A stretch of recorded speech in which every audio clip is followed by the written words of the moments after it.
On est samedi le 23 août 2025. Je suis au musée de Caire à la place El Tahrir, bordant le côté nord de la place.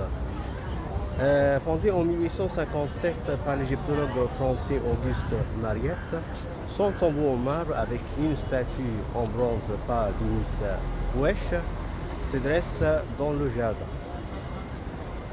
Le musée fut d'abord installé à Boulak, puis à Giza, mais l'importance de découverte sans cesse accrue par Mariette lui-même puis par ses successeurs Grébou, De Morgan, Loré et surtout Maspero nécessita le transfert de collections dans le bâtiment actuel élevé spécialement sur les plans de l'architecte français Marcel de Regnan.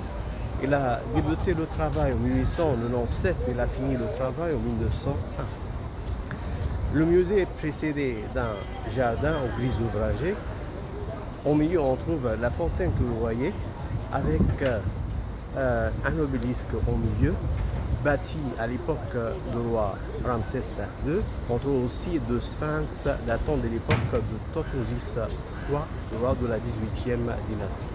Et dans la fontaine, on trouve les plantes héraldiques qui symbolisent la Haute et la Basse-Égypte, la fleur de lotus qui symbolise le sud, et vers le nord on trouve le papyrus qui représente la Basse-Égypte ou le delta.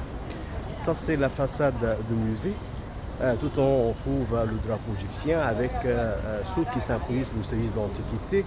Au milieu on trouve la tête de la déesse Hathor, la vache sacrée, la déesse de la musique et de l'amour, avec la déesse Isis et la déesse Nephthys sous l'aspect gréco-romain.